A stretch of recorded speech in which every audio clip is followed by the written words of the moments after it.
In the quiet town of West Pittston, Pennsylvania, a story so chilling and so real unfolds within the walls of a seemingly ordinary home.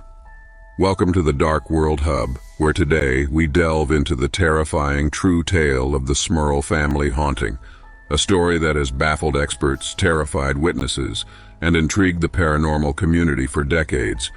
Join us as we step into the Smurl family's world. From unexplained phenomena to demonic encounters, this is a journey where fear resides and courage is tested. Are you ready to uncover the truth behind one of the most documented hauntings in history? Now let's dim the lights, hold onto your blanket, and let's get started. Beginning in 1974, the Smurl family went through one of the worst hauntings ever that lasted 15 years. For an intense 2-year period, the family was subject to a series of physical assaults perpetrated allegedly by a mysterious demon and a horde of ghosts. The haunting affected everyone in the Smurl family. Even the dog had a run-in with one of the angry ghosts. Out of all the families that have claimed to be haunted over the years, the Smurls claim to deal with some of the most aggressive entities of the 20th century. These ghosts lasted for a great part of their lives. The haunting became so bad that the Catholic Church got involved in an attempt to exorcise the demon. Even after the Smurls called in demonologists Ed and Lorraine Warren, they still weren't able to rid themselves of the horrible creatures that seemed set on ripping their family apart, and they ultimately lived with remnants of the haunting for the next 15 years, even after the most vicious attacks seemed to simmer. In the 1990s, the Warrens' experiences trying to rid the Smurls of their hauntings were turned into a made-for-TV movie called, appropriately, The Haunted. The Smurl family haunting facts include everything from ghosts attacking children to the demonologists who tried to stop them. The question remains as to whether there truly were evil forces at work, and whether the demonologists held any sway over the atrocities the Smurls experienced. In 1974, Jack and Janet Smurl moved out of their flood-damaged home and into a West Pittston, Pennsylvania duplex that's been lovingly described by all sources as a fixer-upper. Jack, Janet, and their kids lived on one side of the duplex while Jack's parents, John and Mary, lived on the other. It didn't take long for the haunting to start. The first instances of their ghostly visitors were benign. A tool would go missing, a stain on the wall would seep through the paint, nothing too scary. But then kitchen appliances started to go up in flames even when they weren't plugged in. And then there was the smell. The odor wafted through the house at random intervals and was absolutely stifling. During his investigation, Ed Warren described the smell as something akin to rotting flesh. Shortly after the haunting began, Mary suffered a heart attack and the family began to struggle to pay bills. It seemed that the haunting was taking a toll on more than the family's living space. One of the creepiest ways in which the haunting manifested was the sound of it. Moans and blood-curdling screams ripped through the house at all hours of the day and night. Many of the chilling sounds reportedly took on the voices of the Smurl family, a particularly cruel way to haunt the family. It wasn't just the Smurls who heard the ghostly sounds. Allegedly, their neighbors claimed to hear screams coming from inside the house when no one was home. As the weeks went on, the haunting increased from sounds to floating black creatures and shadow people. Self-taught, self-proclaimed demonologist Ed Warren later claimed that he saw a mucus-like smoky-type substance that began to whirl and materialize on the mirror, spelling out filthy obscenities, telling me in no uncertain terms to get out of the house.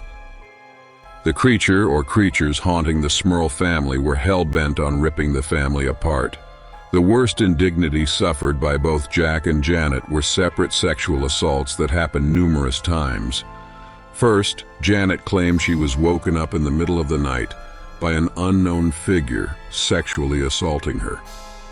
Then Jack claimed that while he was watching a baseball game in the living room, he was also assaulted in the same way by a succubus. He later claimed that while he attempted to say the rosary, the creature dragged him around his room. During the 15-year haunting, no one in the Smurl family made it out of the haunting without being harmed. One of the daughters was sliced open by a flying wall fixture, and the family's German shepherd was thrown against the wall. Janet claims that she was grabbed by the creature before being hurled across her living room. On another occasion, an invisible entity bit Jack in the face and threw another one of their daughters down a set of stairs. A skeptic's view of this situation says that all of these attacks are similar to those of domestic violence. It's completely possible that the Smurls were in the middle of a turbulent marriage, and that they covered their screaming matches and physical altercations with an interesting ghost story. But nothing like this has ever been verified. As with all hauntings in the 70s and 80s, the Warrens, yes, the same ones from the Amityville Horror, finally worked their way into the story. Supposedly, the Smurls were reluctant about calling the Warrens because they were worried about drawing unwanted attention on themselves. After the investigation, Warren said, "The Smurls are truly a family coming under a visual attack. The ghost, devil, demon, or whatever you call it, is in that home." Ed Warren claimed that on his very first night in the home, he experienced a major cold spot and saw a shadow person.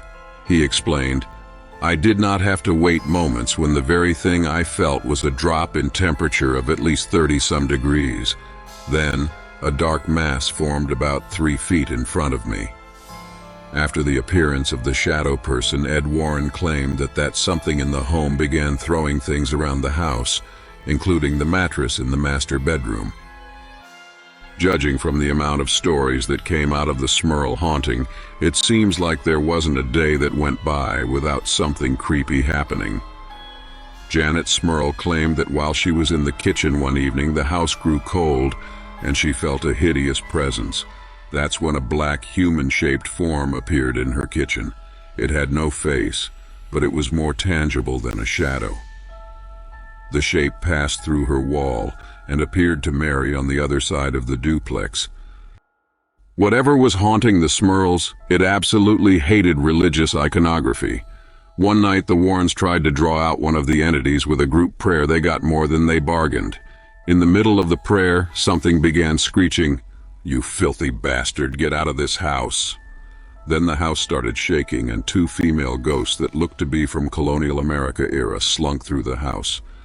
This was the only time that the appearances of the colonial ghosts were recorded, but it's possible that one of these two was the succubus that had assaulted Jack while he watched a baseball game. Try as they might, the Smurls couldn't shake the ghosts that made their every waking moment total hell.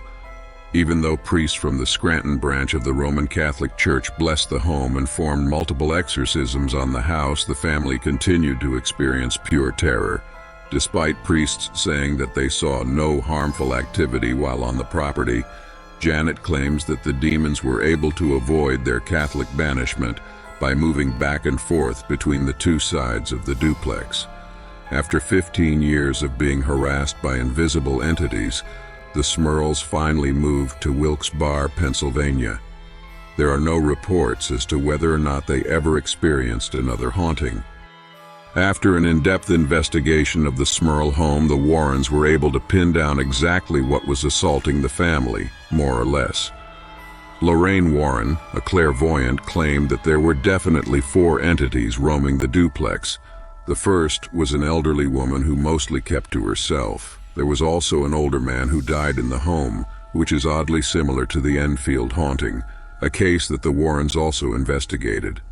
Lorraine said that the violence that the family experienced came from the ghost of a young woman and a demon who was able to control the other entities.